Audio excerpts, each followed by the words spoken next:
possible. Good evening, and welcome to the fourth and final public event as part of Clarion Alley Mural Project's Wall in Response, where poets are invited to write in response to the narratives found in 4 murals on Clarion Alley. Tonight's program centers on the Arab Liberation Will to Live mural by Art Forces, the Arab Resource Organizing Center, AROC, and the Arab Youth Organizing, AYO, and will feature the poets Youssef Alaoui, Jason Bayani, Genny and Michael Warr. Clarion Alley Mural Project, or CAMP's, mission is to support and produce socially engaged and aesthetically evocative public art, locally and globally, as grassroots community-directed organization based in San Francisco's Mission District.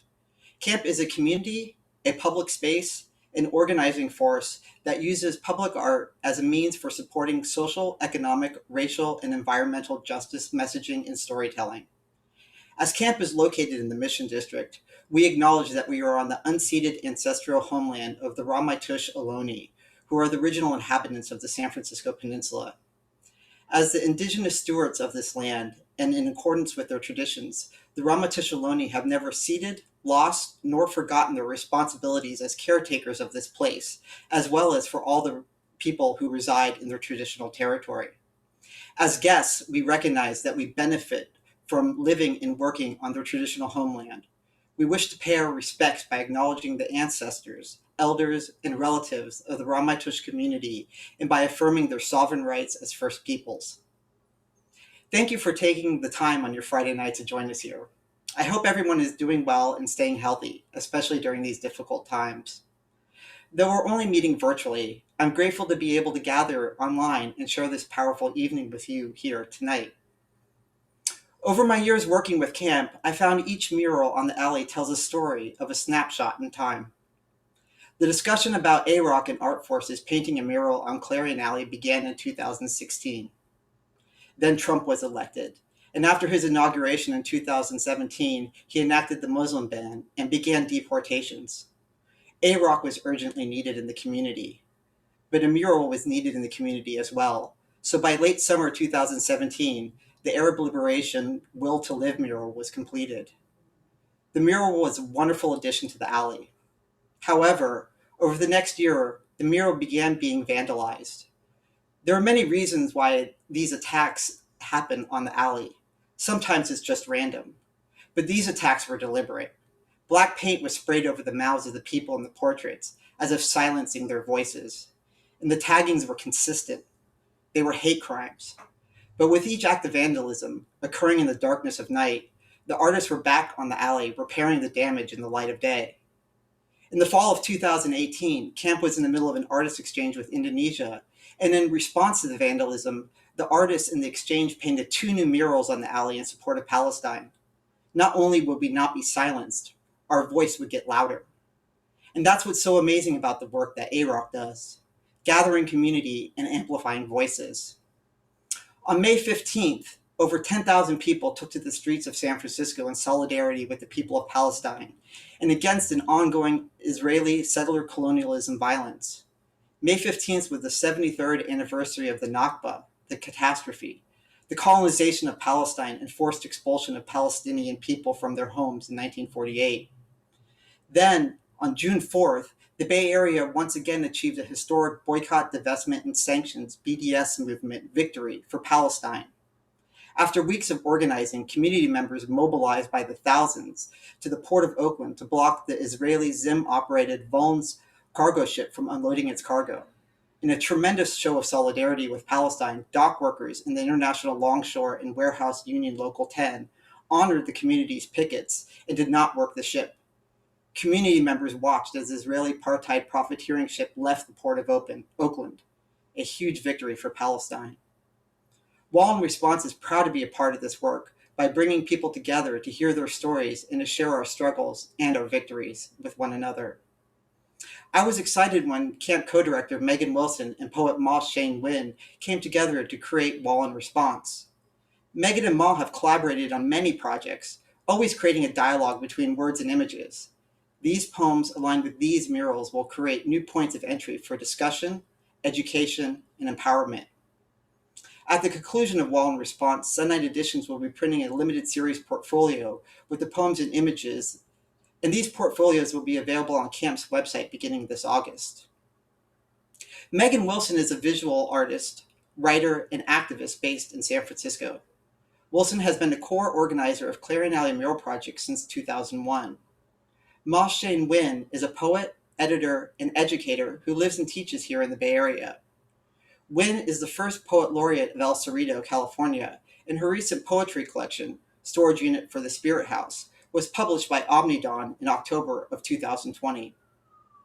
Tonight's Wall in Response event will include a video of each poet reading on Clarion Alley in front of the Arab Liberation Will to Live mural, filmed and edited by Mahima Kotian, and will run about 40 minutes.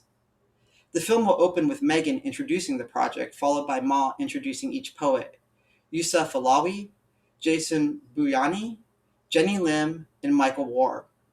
Lastly, Sharif Zakut and Chris Ghazale will speak about their mural and their work.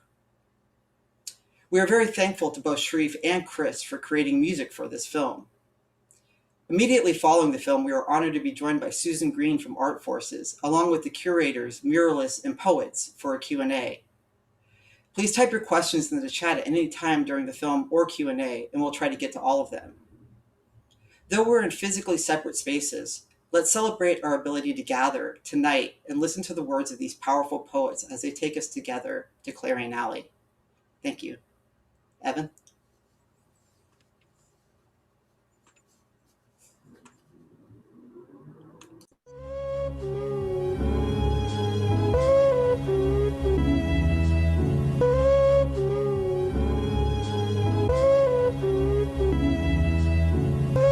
When you're free, I'll be free too. Read through all the lies so see-through. See, we're all living in this prison, captivated by capitalism. When you're free, I'll be free too.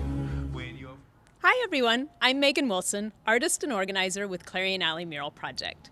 Welcome to Wall in Response, a project featuring 16 poets responding to the social, political, and racial justice narratives of 4 murals on Clarion Alley, co-curated by myself and poet Maw Shein Win. Participants include poets Heather Bourbeau, Eileen Casanetto, Tongo Eisen Martin, and Chris Straffolino responding to the mural Justice for Luis D. Gongora Pat by Marina Perez Wong and Elaine Chu, working with the Gongora Pat family and justiceforluis.org.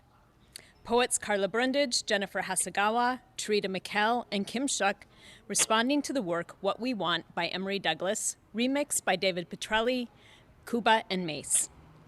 Poets Celeste Chan, M.K. Chavez, Paul Corman Roberts, and Tim Zonnelly responding to the mural Affordable Housing, Vivienda Asequible by the SF Print Collective, working with the Western Regional Advocacy Project, WRAP, and poets Youssef Alaoui, Jason Bayani, Jenny Lim, and Michael Warr, responding to the Arab Liberation Mural by Art Forces, the Arab Resource Organizing Center, AROC, and Arab Youth Organizing, AYO.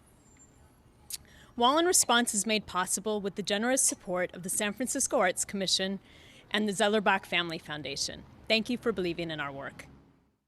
Selecting the murals for Wall in Response, I reflected on Clarion Alley Mural Project's role in the community over the past decade in response to the hypergentrification that has plagued the San Francisco Bay Area. The cultural shift has meant an epidemic of evictions, a significant decrease in our Black and Latinx communities, devastating income inequality, an overwhelming number of people who are unhoused, and a disturbing increase in police violence and fatal shootings of citizens by police.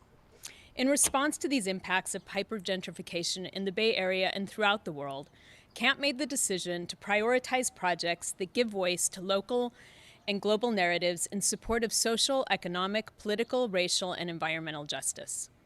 The 4 murals selected for Wall in Response exemplify successful collaborations between artists and larger organizing forces that represent this collective effort. Based on the walls selected, my co-curator, Maw Shein Win, invited Bay Area poets whose practices include social and political engagement to respond to the power of resistance reflected in these works. Thank you for joining us. Stay safe. The Arab Liberation Mural, completed in 2018 by Art Forces, Arab Resource Organizing Center, AROC, and Arab Youth Organizing, AYO, celebrates and honors the lives of 6 Arab leaders: Rasmea Odeh, Mehdi Ben Barka, Naji Diafullah, Leila Khaled, Basel Al Araj, and Yasser Murtaja. The mural manifests and expresses the resilience and resistance of the Bay Area community to attacks on freedom and liberties of Arab, Muslim, people of color, immigrants, and refugees. 4 Bay Area poets, Youssef Alaoui, Jason Bayani, Genny Lim, and Michael Warr, read poems in response to the mural, The Will to Live, by Art Forces, Arab Resource Organizing Center, AROC, and Arab Youth Organizing, AYO. Their practice and work speak to social and political community engagement, and their poems honor the message of this powerful mural. Genny Lim is a former San Francisco Jazz Poet Laureate. Her award-winning play, Paper Angels, was the first Asian American play aired on PBS's American Playhouse in 1985, and has been produced in the U.S., Canada, and China. She is the author of 5 poetry collections: Winter Place, Child of War, Paper Gods and Rebels, KRA, La Morte del Tempo, and Island, Poetry and History of Chinese Immigrants on Angel Island, winner of the American Book Award. In her poem, From Here to Gaza, Genny writes, "Time was a thief, yet your memory held true. Little did we know the terror that struck your heart was the same that trembled in ours." From here to Gaza, there was a flood of bullets. You could not see that death was coming at you. There was a lingering silence. You could not see the cracked tiles in the courtyard, nor the olive trees severed of their branches. All the doors were locked when the roof of darkness descended on you. Time was the thief, yet your memory held true. Little did we know the terror that struck your heart was the same that trembled in ours. The distance from here to Gaza is an illusion. Little did we know that the border between Gaza and Atlanta, or the West Bank and Minneapolis, did not exist. The degree of separation was but a stone throw away, and the bullet that penetrated your chest was the same that lodged in the hearts of our people who haunted the streets of the Mission and Chinatown in search of the exiled spirits. History is occupied territory, a mausoleum erected over the blood of the innocent. Truth is the key you've kept for over 70 years to sustain your blazing love. Your unbearable losses and humiliations vanished in the unfathomable sorrows of humanity, till now, when they spring roots in our fearlessness, with the infallibility of sprouting leaves, and with the resilience of the earth, and with the courage of our hearts, like a melody that floats on the chords of the wind and reaches to the very source of our being. Love, love. Aromatherapy 2. Is it not enough to sew your jeans? Is it not enough to launder your shirts or cook your favorite dishes? Is it not enough I melt your sore and aching muscles with the scent of jasmine oil or sandalwood to titillate your fantasies of conquest? Do I trigger your lust with the suppleness of my small hands? Does it arouse your savage fantasies when I rub the acrid jungle of hair over your sweating gland? And when you see the sign, aromatherapy spa, what sorcery ensnares you? What demon eviscerates your manhood and dooms you to hate? You think masculinity, the sole privilege of whiteness, and the calculus of a hot trigger the only means to resolve your unholy obsession? So you satisfy your addiction to yellow flesh with annihilation, till your rage detonates in one bloody hot Georgia orgasm, exploding every fetish, every assault of memory, every rape and massacre from Hiroshima to Vietnam or the Gulf War. No, it's not enough to sew your jeans, launder your shirts, cook your favorite dishes, or massage your impotence for tips. In one final deadly spree, did you think you'd break free? The mirror shattered, your heart's all wrong. So is your beard. You thought you were strong, but you don't matter. Now you're caught in the gauntlet of condemnation, legs parted like a pig at slaughter, your white meat trembling under the hot spit of craven prisoners who lie in wait for you. And I shelter in place for the long haul. It's a simple revolution to resist the terror of your hatred for me. Time is the train my grandfathers built and the train that left me here. Their ghosts still mine the Sierras. No one shipped their bones or ashes of the 50 or so Chinamen massacred at Rock Springs back to their homeland.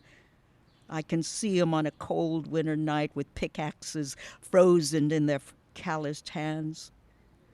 No one told them there was no such thing as freedom. Mother taught us to hide behind our shadows, not knowing that her journey would continue without end. She taught us to survive, knowing that each moment we suffer is impermanent. She showed us how to fly, knowing that the center of gravity is within us no matter where we fall. She taught us to wait and to listen, to know when our hour arrives. So I am sheltering in place for the long haul. It's a simple revolution to resist the terror of defeat for our daughters. If the canary doesn't sing, know it's time to spread your wings. Michael Warr's books include Of Poetry and Protests, From Emmett Till to Trayvon Martin, The Armageddon of Funk, and We Are All the Black Boy. His literary honors include the 2020 Berkeley Poetry Festival Lifetime Achievement Award, San Francisco Library Laureates, NEA Fellowship, Black Caucus of the American Library Association, Creative Work Fund Award, and others. His poems are translated into Chinese by poet Chun Yu for their Two Languages, One Community project. In Michael's poem, This Is More Than a Wall, he begins, dreams escape our mouth at the velocity of hornets fleeing fire. This is more than a wall. Dreams escape our mouth at the velocity of hornets fleeing fire. Beneath the surface of our calloused and cultivated skin, we repel apartheid tagging, whitewashed aerosol spraying in praise of uniformed knees on our neck in the streets, olive groves, buffer zones, chains of cells, labyrinth of garroting laws, of barrel of an Uzi, in a ceaseless invasion of every crease of life. All of this that you excrete will be washed away, along with American gifted weaponry, by the unrelenting rain of resilience and the threat of eventual peace. You may momentarily obscure the obvious by spraying over bravery with treachery, hiding truth with thickets of lies. Still, even your stomach turns silently, knowing that oppression nourishes its own demise through the gut-wrenching loss of all innocence, the strangling of simple movement, the daily dismantling of hope, dictating the most basic things that humans cannot do. This final poem includes the word unfinished in the title because since 2018, I've been adding the names, especially of black people unjustly killed by the police. It's a very long poem, so I'm just going to share an excerpt. What not to do, an unfinished poem. Breathe, Eric Gardner choked. Sell, Lucy's. Resist, to death.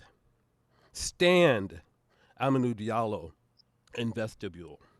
Carry, wallet, look out of place, act suspicious. 41 fired, 19 bullets kill. Park, Tanya Haggerty, on side of road. Talk, on cell, on side of road. Shot, on side of road. Drive, Philando Castile with broken brake lights. Carry, legal firearm. Announce you have a gun.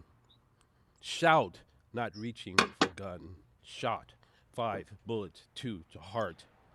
Approach, Oscar Grant, the police. Beg, not to shoot. Kneel, shot anyway, in back. Carry, to Mill Rice, toy gun. Shot with real bullets. Carry, Humane Bisman, prescription bottle. Shot, 2 bullets to torso. Not carry, Keith Lamont Scott, a gun when told to drop it. Shot. B, Natasha McKinnon, schizophrenic. B, superhuman, stunned while shackled, 50,000 votes to death. B, John Crawford, an imminent threat. Shop for Walmart air rifle. Carry Walmart air rifle at Walmart. Talk on cell phone at Walmart. Shot with real bullets at Walmart. B, George Floyd, a suspect. B, a 6'7" black man. B, claustrophobic, asphyxiated, knee on neck while handcuffed. Run, Stephen Clark, through grandmother's yard. Carry, cell phone, shot, 20 bullets. 20 bullets fired, 8 hit, primarily in back. Jog, Ahmaud Arbery, shot, 2 bullets kill while hunted. Sleep, Breonna Taylor in bed, shot, 8 bullets kill. Sleep, Rashard Brooks at Wendy's. Flee, for daughter's birthday. Point, did taser over shoulder, shot, 2 bullets in back. Walk, Elijah McClain, home. Look sketchy, play music, wear ski mask, shot for iced tea. Carry iced tea, act crazy, cry, can't breathe. Beg to go home, be superhuman, be anemic, be suspicious, be on something, be undetermined, choked to death. Breathe. Youssef Alaoui is a Moroccan Colombian American. His family and heritage are an endless source of inspiration for his varied, dark, spiritual, and carnal writings. He has an MFA in poetics from New College of California in the Mission District of San Francisco. His short story collection, Fiercer Monsters, is on Nomadic Press of Oakland. His poetry collection, Critics of Mystery Marvel, was published by Two Leaf Press of New York City. In his poem, Truth of the Martyrs, he begins, "Our prayers fill the air and ring your iron dome like a clumsy bell. Violent construction crumbles easy. Why do you throw bombs, but get so upset about receiving them?" Truth of the Martyrs, Gaza, Our prayers fill the air and ring your iron dome like a clumsy bell. Violent construction crumbles easy. Why do you throw bombs, but get so upset about receiving them? Foreigners declared this the land for other foreigners. Now every day we are reminded that someone new wants to squeeze us from our mother at gunpoint. Sky of fire, sand of destruction, walls of remorse. The hearts you break will never die, but you're singing the same as the dead and defeated. Conquest is a song that ceases to bear meaning against the haze of salt and light. It's a nonsense hymn you mumble to yourself as you shine your weapons, purchase more weapons, dream of future weapons that will secure your conquest. And all that energy is pointed at us in our life, and we in turn are squatters in our home. Prisoners on our own land we are, enslaved by your frustration, desire. The difference between us is your insatiable need to force, control, purchase, own. It's a serious addiction, really. Think about it that way for a while. How the Sword Maiden did love a young man. Did you only see me as a body to satisfy your hunger? When you pulled me from the ocean, you knew I was far from home, swimming unprotected. In Morocco, we never say, I've eaten enough today. Please take my food. I have seen enough today. Please take my freedom. I have lived enough today. Please take my life. As I slid from the water to fill your cracked hands, I fought you like any maiden would. Yes, she would. Tell you to go suck on a rotten rag, you maudlin child. You had no dexterity when first you held me nor the last. Little did we know we would spend the rest of our lives together. You brought your shiny treasure to the souk that morning, so proud to be seen with me. I was the beacon of your booth. They came and looked. You lost a button. Your chest was so big. No one minded my nose or how still I lay, dressing the ice between lesser creatures. No one minded until the police noticed. They watched as we chatted and sold a few things, sitting around me, and I saw but said nothing until they called the truck to drive through the stands. It followed them like a clanking impersonal storm cloud. I wondered what the driver had eaten that morning. Certainly not me. Certainly not you. Oh, but that truck would be eating more than its share soon. I called you in my language, but you couldn't hear. As police asked you questions, people backed away. Then earnest cries and tears began. I saw this too. Before I was heaved into the truck with layers of garbage. I called and cried. You flew in head first to help me, holding me in your arms. I stared into your neck. Your pulse stopped as we hugged.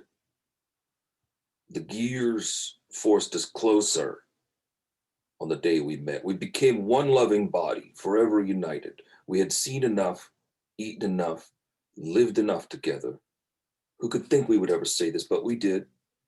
And the crowds could not believe it either. They too were crushed in the rubbish, rallied for days, forced together by the gears of governance, eyes full of pepper spray, everyone tearful, swimming in the wishes of a fishmonger. May the skies one day ring with gold coins, forever turning, never falling, never dying.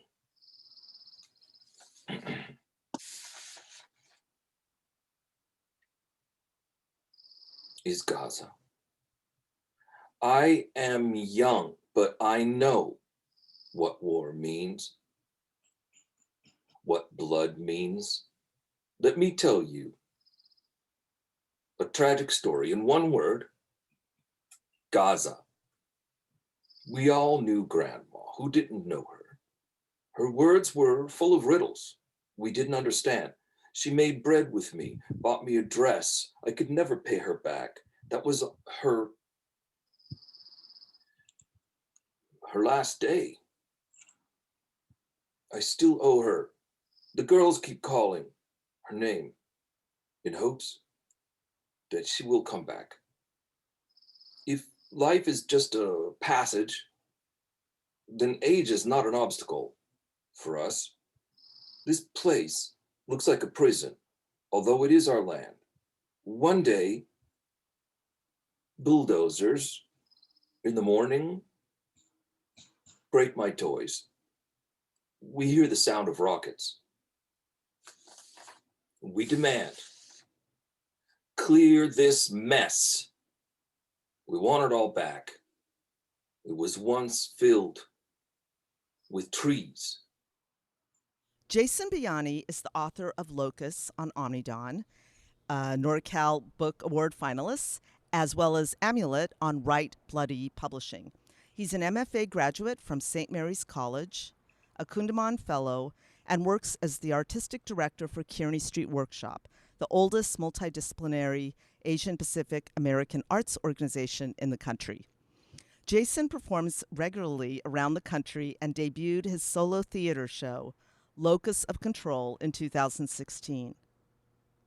In his poem, In Jerusalem, Jason writes, "We will remember those two who brought the bread or flowers or song.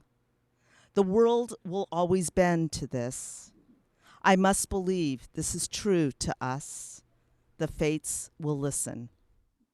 In Jerusalem, there is a break in the wall where a DJ climbs up a dingy ladder so he can get to a gig he's booked in occupied territory. He's been caught by the police a few times already, but as he says, he won't stop. He's bringing music back to the place his family was removed from years ago. Every great act of resistance is built by smaller acts, and therein are smaller acts. Displacement is an excision from the body, one of the oldest violences. There's an assumption that a wall is built for protection, but a wall inflicts. It disrupts a people's belief in belonging to a land. The wall appears in endless forms. There are many ways to inure a people into seeing a home as something they are meant to lose. Sometimes what we are doing is rooting each other back into earth, to help each other back to our bodies. The 4/4 drum pattern that gave birth to dance music is sometimes called the heartbeat. The way it centers repetition makes it akin to mantra or prayer. To be together is to remember we exist. To be within is to find the will. We will give life to each other this way. We will return each other to ourselves. We will remember those two who brought bread or flowers or song. The world will bend to this. I must believe this is true. To us, the fates will listen. How much of history is a man in a room looking at a map saying, I want that? Never mind that a map is only an approximation of space, how we feed the imagination of borders, how we say who gets to make a border. Maybe a country is nothing more than a system of beliefs shaped by violent acts, a creation myth that begins in death and is supplemented with Bibles. And the inhabitants of 7,641 islands suddenly find themselves countrymen, because someone wanted to believe they should have, as if we were devoid of want ourselves, as if certain wants are to be subsumed by other wants, the violence of our crafting flattening over the lens of time, and so we are. But we are in response to. This is the historic for us, made against, moved within, moved through, in spite of.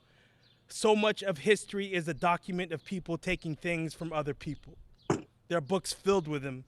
the great takers of the world, movies where all this taking is reimagined, but with this time, everyone has really great abs. A map started simply enough, right? Someone sitting in a room wanting to know, where am I? And I feel that so much. I want to know where I am all of the time. Maps can be a document of endless wants.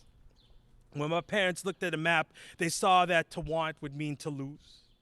To have would mean to lose, that our desires are wrapped in cost. Once a man told me he wanted to pray for my happiness, and wouldn't I join him in praying for us all to be happy? And I'm not sure why it is I don't wish to pray for anyone's happiness. Happiness is passive. I pray for your liberation. May all beings be free. Fuck happiness. I can get that shit with a chocolate chip cookie. I want time.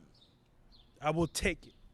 Even if it is spent and used up and written over again, even with it burdened and renamed, even if it was made to wear different clothes, a different tongue, even if it speaks the wrong language, even if I have to speak the wrong language back, I want this very history to fall back into itself. I want it to know my damn name.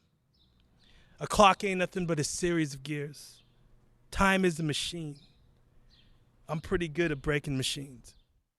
In 2017, Clarion Alley Mural Project and Art Forces had initiated a collaboration with the Arab Resource and Organizing Center to uplift and highlight Bay Area Arab community.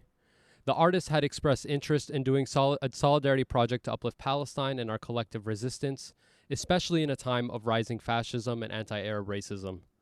This was AROC's first project with CAMP, and from the get-go, it was clear that we wanted this to be a youth-led mural. Not too long after, we all met together to share our stories, read from Arab poets, and start to envision what this project would look like. And from that, the Arab Liberation Mural was born.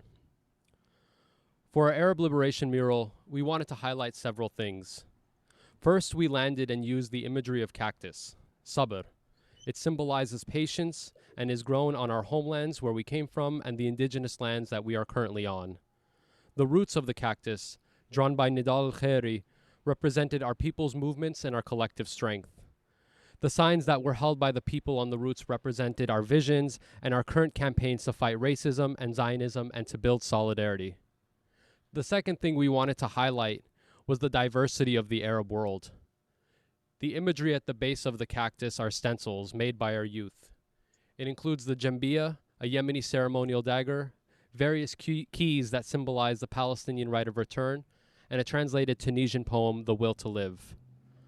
The people on the cactuses themselves represent the different struggles of the Arab world, from Morocco to Yemen to Palestine. And lastly, we wanted to highlight San Francisco's solidarity with the occupied people of Palestine. As people who are living in the United States, another settler colonial state, it is our duty to end this government support of the Israeli occupation. This mural itself and the collaboration between CAMP, AROC, and Art Forces is the embodiment of AROC's internationalist politics and solidarity. The Third World struggle, the history of internationalism and anti-colonialism across the world very much shaped the Palestinian and Arab struggle, and our struggles very much informed the Third World Project. We understand that this movement history we come from shapes our current day reality and also informs the future that we are fighting for. And that's where this mural comes in. Having artists come together to paint a mural in San Francisco, right here in the Mission, in solidarity with Arab resistance was a profound demonstration of our collective humanity and vision for a world despite ongoing exploitation and state violence. It is quite meaningful for us to have this and other murals in Clarion Alley, so close to our office, in our neighborhood, where our communities walk through every day and where our young people can regularly see the history of joint struggle. To have our youth's Arab Liberation Mural, to be able to point to it and see that the mural was painted by our community and for our community, to see their own lives, faces, and struggles reflected is huge. We want our people not only to feel acknowledged and recognized, we want their struggles to be celebrated. And for them, that is to understand that their history is very much alive and well and current, that they can be a part of making our history and forging new futures for our people. The mural is a reflection of that. because of who painted it, when it was painted, and the process that went into bringing it into life. Murals and art in general play a huge role in our struggles. If anyone travels to Palestine, you'll notice a huge apartheid wall that cuts across our villages, separates our families and communities, and that the State of Israel has built and continues to build. That apartheid wall is painted with murals from beginning to end. Artists from all over the world come to leave their mark of solidarity on the wall. The murals are a public protest and a symbol of our resistance to apartheid. You can't go into Palestine and just see murals of Palestinians. You'll see images of Che Guevara, images of George Floyd, solidarity messages against apartheid in South Africa, and solidarity messages to and from Native peoples of the Americas. Being able to represent our stories and our histories of struggle and solidarity is so important to organizing and movement building, and cultural work is a reflection of that. That is why you see pictures of political prisoners all over the walls of Palestine, an affirmation of who our heroes are. To build on that same history in the mission in San Francisco is really important to us as AROC. International solidarity means being in joint struggle to all our communities facing gentrification, displacement, and violence. The murals in the mission are a reflection of those struggles and the world we are fighting for. That world is rooted in a history of joint struggle. We'd like to thank CAMP and Art Forces for initiating this amazing partnership and for uplifting our community. This is the kind of work that continues to inspire us and shapes our visions of what is possible, and reminds us that it is in our shared legacies of resistance, revolution, and struggle that we find hope and possibility for us all. Long live international solidarity. Hello, everyone. My name is Chris Ghazala. I'm an artist here in Clarion Alley, working with CAMP and with Arab Resource and Organizing Center in San Francisco. So right here we have the Arab Liberation Mural, and this mural represents a spectrum of the Arab experience. Most, not just Arab Americans, but a few people in here are Arab Americans and have contributed to the history here in California and in the U.S. And this wall is very important to the community, not just as a representation, but just the pure fact that we can tell a story, using these walls, using these spaces, and it goes back to being able to tell our story, and where can we tell it, and what spaces are allowing radical voices that will not be presented in the mainstream media. Spaces like CAMP are very important for this type of work. You will not hear Leila Khaled's name on the news unless they're talking about the planes she hijacked, or you won't be hearing about any of these people unless you're hearing the negative connotations connected to their names due to the mainstream media. But at this time, our muralism, our art and our culture, and the production of knowledge in the United States as Arab Americans is really, really vital to our survival. We've been censored, we've been shut down. Our message is not told in the media because the connections between Zionism and the United States government, and that's an old relationship. So yeah, we create. We use these streets, we use these walls to create and to tell our story. And this is a really good example of that. Some of the images on the wall represents themes of like return, like ideas of return, and the key is one of the most important images that you'll find in Palestinian art.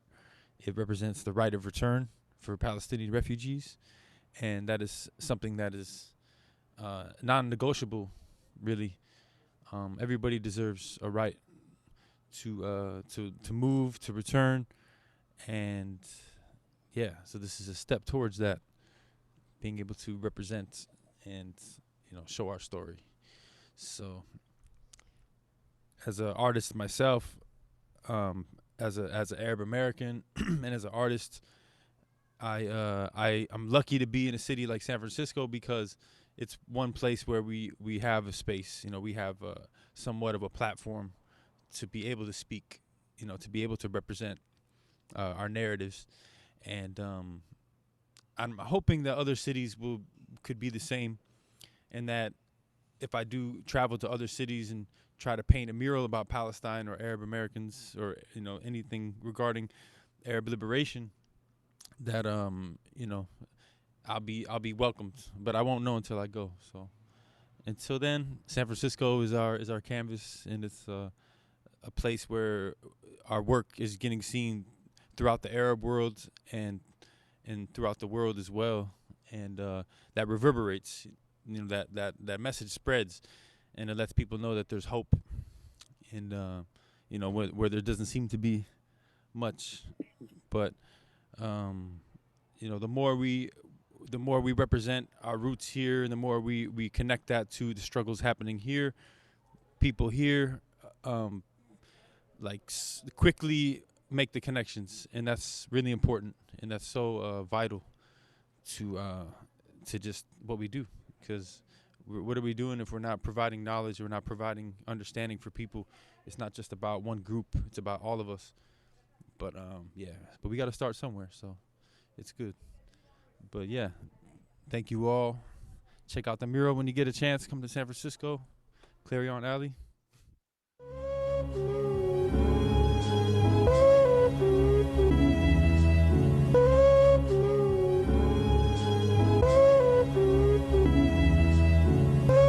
When you're free, I'll be free too.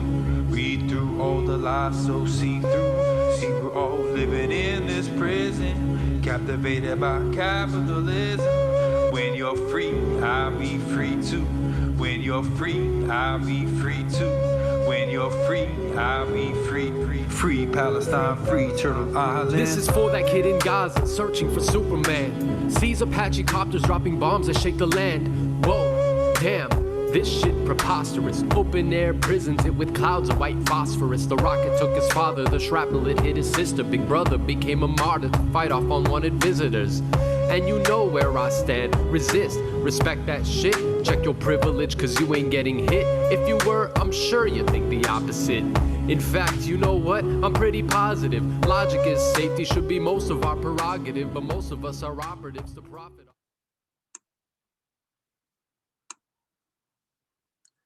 Thank you, everyone. Major thanks to Chris and Sharif, and to all the poets, to Genny and Michael and Jason and Youssef. We're going to enter the Q&A now. If you have any questions at all, please ask in the chat. I'm very humbled and excited to turn it over to Maw Shein Win, BFF and Muse. And I just want to say thank you to Megan and to Maw for organizing this, and I know they'll have their thank yous, but I just wanted to say this has been a wonderful project, and thank you guys. Maw, turn it over to you. Thank you, Evan. So thank you, everyone. And I would like to begin by asking each of the poets this question. How does your community work inform your own writing? Is there anyone who would like to jump in first? Or Genny, would you like to? Is that a request or No. a command? I just saw your face first on the screen. I don't have a planned statement, but just listening to Sharif was very inspiring to me, because one of the things that I've strived for as a poet is to always expand my sense and definition of community. And this project really connects the distance between peoples and brings us together in a movement that I'm hoping that all diasporic immigrants, and far flung, whether they're Arab, Asian, Latinx, European, recognize that in order to save humanity and to save this planet, we have to have a larger sense of community. And I think with the pandemic, it's made us do the opposite And I've also felt that impulse too, you know, to go back to my family, my community, the APIs, you know, the security, because this is our roots. And you want to go back to the motherland, the homeland. So you are always having to move back and forth. You got to be rooted in the earth, rooted in the ground, rooted in the motherland. But at the same time, like the branches of a tree, we must reach out further. So in order to survive in this country, in this context, we have to have multiple identities. And racism begins when we look at difference, you know, and paralyze a person into that stereotype. And I've always had to, you know, like act one way with one community and act another way as in another community, and all these masks and different ways of speech even. You know, this is my poetry community, this is my API community. I have different personas. And that allows us in some sense to empathize with other people, with other groups. But at the same time, you know, you lose that ground, you know, that sense of who are you anyway? You're all these personas. And I think at some point we have to break through and transcend our selfhood and reclaim each other as a human species. Anyway, let someone else talk. Thank you. Thank you. Thank you for sharing your thoughts, Genny. Jason, would you like to go next? Yeah, I mean, I think, you know, being involved with community, I mean, I think having a practice that allows me to engage with my community allows me to learn from them, you know. I think not having that, I mean, having had that throughout, you know, my whole, you know, time as a writer has helped inform, you know, help me inform kind of like, you know, where, you know, where I want to go, and also helps to kind of reflect back, like, you know, and I'm not only like, you know, does it help me learn, but it also checks me when, like, you know, I'm not doing the right thing, you know. And I think that's important to have, you know, community that can help you learn, and also like make sure that you stay on the right path. So thank you, Jason. Thanks. Michael, would you like to say a few words? Sure. Well, first of all, thanks for this question, Ma. I feel like it's I feel like I could write a book about about this. I won't do that tonight. But it's for me, it's more about how the work informs me. It's more about how the work informs what I do with my writing and what I choose to write and to share.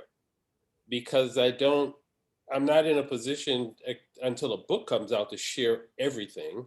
And when I'm doing readings, I'm selecting what I'm going to share. So for me, also community work is activity aimed at transforming my condition and that of the world that I've inherited. So political movements have always been part of my life and have influenced my poetry. The Black Panthers were distributing their newspaper in front of my junior high school here in San Francisco. So I was being influenced by Emory Douglas, you know, who is one of the muralists in Clarion Alley and much more. But I was being influenced by him even as a kid because of the Black Panthers distributing outside of my school. But music, poetry, novels, world events, all of that kind of spoke to me of justice even before the Panthers. And my first serious attempt at writing came in the form of a poem I wrote in senior high called Memoirs of Malediction, which was based on the book by W.E.B. Du Bois, Black Reconstruction in America. So it's not that I only write about politics, mean, I have a poem called Interpretation of a Mating Opera, which is based on a hummingbird courting ritual. I have a poem about a mountain lion strolling by our apartment in Cathedral Hill. So I write about all kinds of things, but I seldom read those poems in public, because when I have the mic, when I have control of the mic in the public square, typically it's for a very limited amount of time. And so I might read one poem, two poems, three poems, and unless I get a request for a specific theme, I'm always going to select the poem that speaks to the social moment, the poem that I think people need to hear. I mean, I really do feel that way. Sometimes I want to read something else, to be quite frank. A lot of times I want to read something else, but I just feel that the moment, the time, the period we're in kind of demands that this is the poem that I read. And these days, those poems of mine are mostly those about exposing unjust police killings, opposing anti-Asian violence, and poems that, in the words of Dr. Gamer Mati, are pro-truth. I like what he says about the Palestinian struggle. He says, hey, I'm not pro-Palestinian, I'm pro-truth. So I think I try to do that with a lot of my poems. I am pro-Palestinian, but the thing is that's because I'm pro-truth. And when I can, I include those other poems when time allows. So it really, the reason I talk about that is because that is actually an impact that the community work has on what I do with my poems. Great. Thank you, Michael. Thanks so much. All right, Youssef.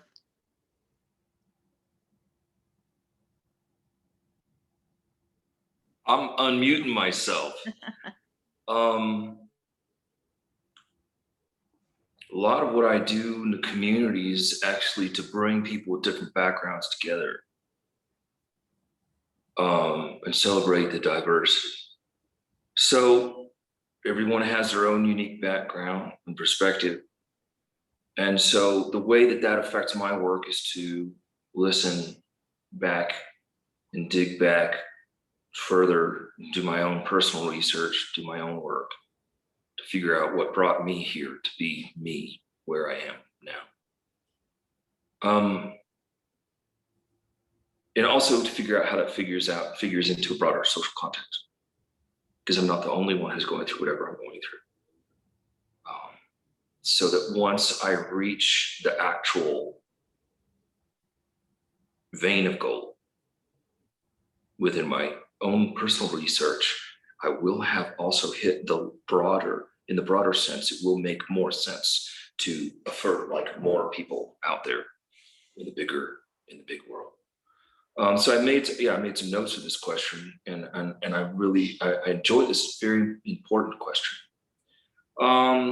So another kind of thing I do is experiment. So I ask people sometimes to switch roles, have a poetry reading where people read other people's poems. And what comes from that is a tremendous amount of insight about one person's art, another person's voice, and where, what incredible insight comes out about what that actual, what that writer is working on, what's important to them, that particular writer.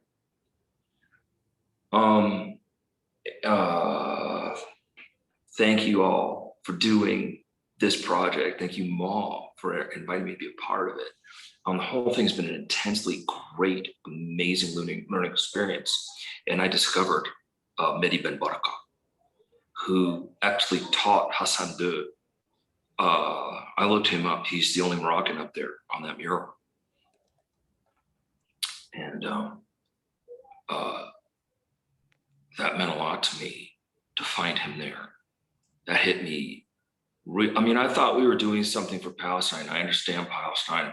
It's the smallest shred that I could possibly understand about Palestine from having grown up in the United States. But I've been to Mexico and I've been to Egypt and I've met refugees who can no longer enter. They have to hide in Lebanon or in other countries that I'm not sure they're all staying right now, but they can't live in, because they're artists and they speak out, and the cops are after them and the authorities are after them. Mehdi Ben Barka taught Hassan II in grade school, and Hassan II became the king. And his teacher kind of said, wow, this guy, you were a jerk in school and you're a jerk now, and I'm going to write about you. And so they put him in prison and disappeared him. That's the brief story. What happened to Mehdi Ben Barka. So he wasn't actually a Palestinian activist 100%. He was actually critical of the king and the dictatorial rule of the King Hassan II, who was friends with Reagan, rode horses on the beach with Reagan. I have a question that I want to pose. Why is it that the right always gets their ideas expressed and then as legislation and then put into law, and the left goes ahead and makes art and runs and does demonstrations in the street? And why don't we get our ideas anchored into the community as law, and then we can fly with that? It's just like a question. It's been bugging me for a while.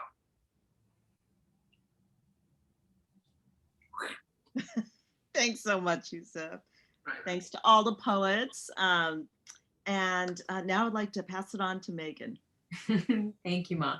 Thank you. That was so great to hear all of you talk more about your work. And Youssef, that is a great question. I agree with that. We do need those answers. Susan, I want to start with you. You are somebody who has inspired me, and I've loved your work for many, many years, like over 20 years. Been such a, I think it is longer. I think it's more like 25. And you've been such an inspiration. And I would love to hear more about your strategies that you use in your projects and art practice to support the resistance to systemic colonialism. Well, it's really based on love. So that's my strategy. That's the big picture. And I think the rest is, depends on the situation, and most of the, I do personal work that's individual, but most of my work that you all have known about and seen is based on bringing people together. And so I try and figure out ways so that everybody involved has their own voice, so to speak, but then is working together and juxtaposing with each other. So it's kind of like music. It's like jazz. It's like, there's counterpoint and polyphony and cacophony, and so that's the strategy. But it depends on each situation, as far as what concretely takes place. And then the other thing is I try and use, whatever technology is going on at the moment to bring people together and bridge distances. So sometimes I've done work where people will send digital images to me and to the team, and we, blow up the images and glue them to the wall as a way to, bridge distances and bring people together who, can't travel for various reasons. So they either, can't afford it or they're not allowed to, etc. So technology, as we've all really discovered this past year, can help bring people together who can't physically be in the same space. So that's it in a nutshell. Yeah, thank you. Thank you for that. Yeah, love the love. That's the strongest strategy, and I can feel it. Sharif, And I just want to say one thing. I love you, Megan, and I love you, Christopher. You know, I do. So sorry, I just got a little bit of an inspiration. I was on the board of Clarion Alley Mural Project when I thought there should be a mural in camp with AROC about Palestine, and and I talked to the board, and I talked to Megan and Christopher, and who were open to the idea in such an incredible loving way. And then when the mural was being attacked on all various different levels, you know, supported and protected the mural in the most beautiful and elegant manner. So, I mean, I just, you know, you're endless inspiration.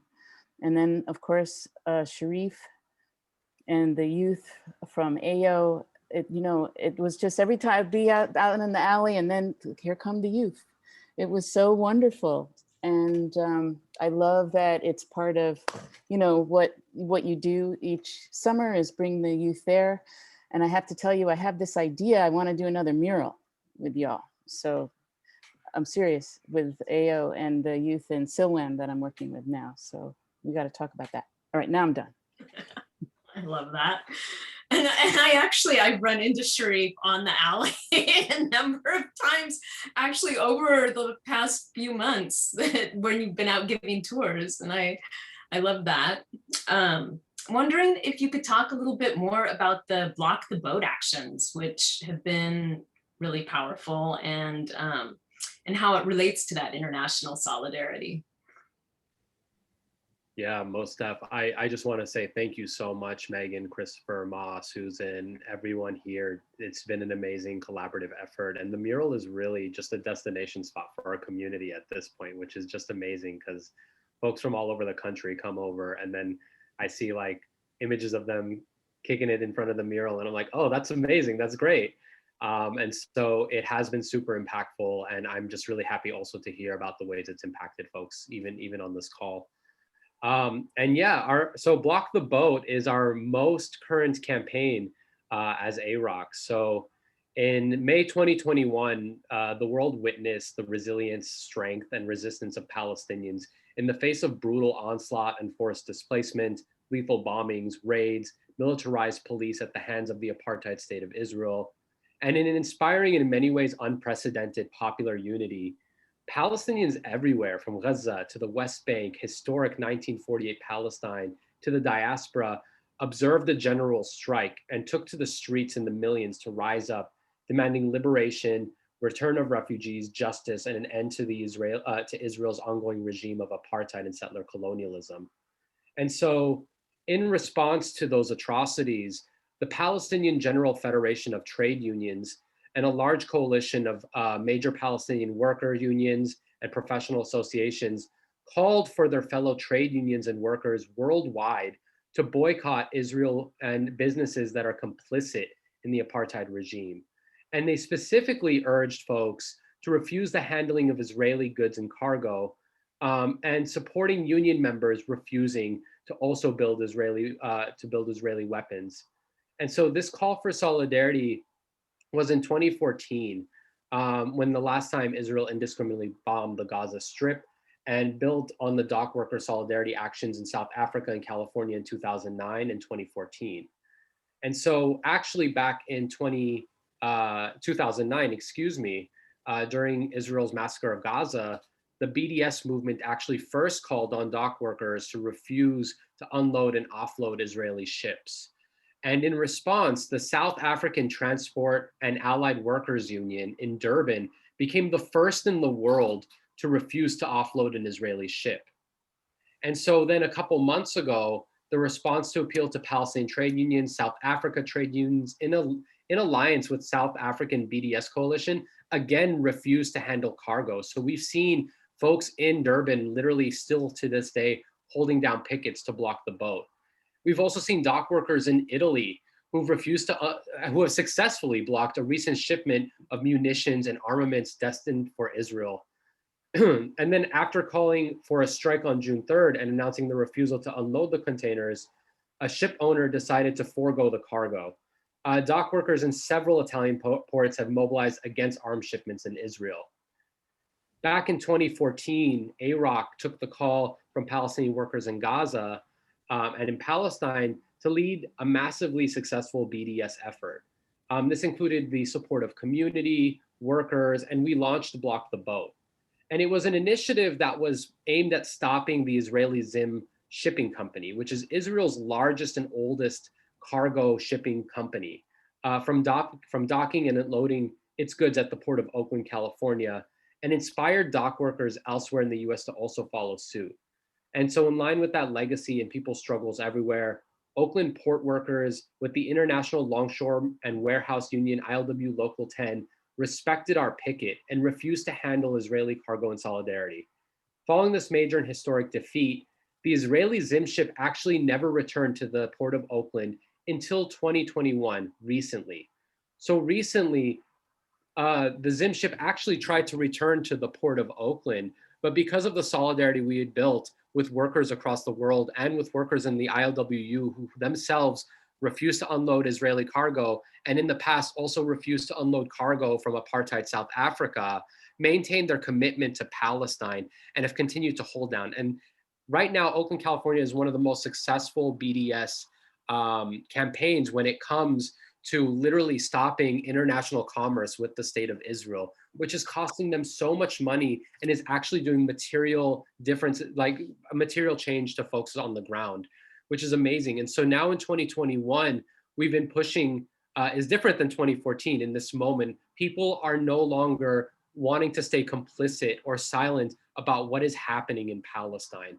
And so we are calling on folks all around the world to join us in this campaign to stop Israeli cargo from coming through, because we no longer cannot just go back to things the way they were. We can't go back to a blockade on Gaza. We can't go back to everyday occupation. And so for us, this is really a way in which we can list Zim ships as a BDS target. So we've seen actions here in Los Angeles, in Seattle, New York and New Jersey, in actions in Vancouver, Prince Rupert, Canada, Italy, South Africa, and we're also now hoping that other port cities across the world are going to continue joining us across Europe, across Africa, Asia, Middle East, and right here in the United States and North America. And so this has been a really amazing initiative. We are still continuing the fight. And just to answer Youssef's question, the repression and backlash is also very real. And with that backlash and repression, we're also seeing that we can see that Israel is not only anti-Palestinian, it's also anti-worker. It's also a tool of imperialism and capitalism. And so as they continue to become desperate and continue to target our communities and our allies who show up in opposition to apartheid, they're just exposing themselves for what they are, and their days are numbered. And so thank you so much for bringing that to the Bay Area and for also just being a part of our ongoing resistance here in the Bay and a part of a really strong part of the overall movement to liberate our people in Palestine, and just have so much love and appreciation. Thank y'all. I was there at the Oakland port. I couldn't remember what year. Was that long ago? 2014. That was massive. There were hundreds and hundreds of people there. I remember that. Yeah, we got to keep the pressure on them. Absolutely. Absolutely. Absolutely. Here's the key. Yeah. I like it. That's right. So I think looking at the time, we might need to sadly wrap things up, which it truly means sadly, because this is it. This is it for the event portion. Well, maybe not. Maybe we'll do an actual reading when the portfolios come out and we start possibly doing some exhibitions around this. But Maw, did you want to say a few words? Yeah, well, firstly, what I'd like to do is thank a few folks. I want to thank the 16 poets for their powerful and compelling work for Wall in Response. Heather Bourbeau, Eileen Casaneto, Tongo Ison Martin, and Chris Stroffolino. Carla Brundage, Jennifer Hasegawa, to Rita Mikkel and Kim Shuck, Celeste Chan, MK Chavez, Paul Corman Roberts, and Tim Zonnelly, Youssef Alaoui, Jason Bayani, Genny Lim, and Michael Warr. And I'd also like to extend so much gratitude to Evan Karp for being our wonderful sound and event producer and publicist. And special thanks to Tom Scandura for being a superstar throughout the project. Megan? Yes. So I want to thank the following folks for their powerful work in our communities in support of social justice and for being a part of Wall in Response as an extension to amplify these movements. Wall in Response participating artists, Marina Perez Wong and Elaine Chu, Emery Douglas and David Petrelli, Art Hazelwood, Art Forces with Susan Green and Chris Gazala, Wall in Response participating organizers and organizations, Adriana Camarena and Luis Put with justiceforluis.org, Paul Bowden with the Western Regional Advocacy Project, WRAP, and Sharif Zakout and with the Arab Resource Organizing Center and Arab Youth Organizing, AYO. Wall in Response videographer Mahima Kotian, who's been on the screen. Hello, Mahima. Thank you. And our MC for all the Wall in Response events, camp co-director Christopher Staton. Thank you, Christopher. And Sun Night Editions for printing the Wall in Response portfolio prints. Asa Nakata for designing and making the portfolio boxes. Our funders for Wall in Response, the San Francisco Arts Commission and the Zellerbach Family Foundation. And finally, thank you, Ma, for being my dear friend and fab collab throughout this whole project. I love you and thank you so much. I love you, Megan. Fab collab. Always love fest. Wonderful love fest. I love it. Yeah, it is. And thank you to our audience. Thank all of you who joined us tonight. Everyone. Great job. Brilliant idea. Great execution. Onward with the broadsides. Yes, right. Broadsides, stay tuned for more information about those, and we'll drop videos of all the events in the chat. You can watch all the previous events, all 16 poets responding to the 4 murals. Yeah, thank you guys all so much. This has been such a delightful experience, and I hope we can all meet perhaps in person, maybe for like a culmination broadside event, TBD, major TBD. But until then, please stay safe and be well, everyone, and take care. Thank you. Thanks, Evan. Thank you, Evan. Thanks, everyone. Thanks, everyone.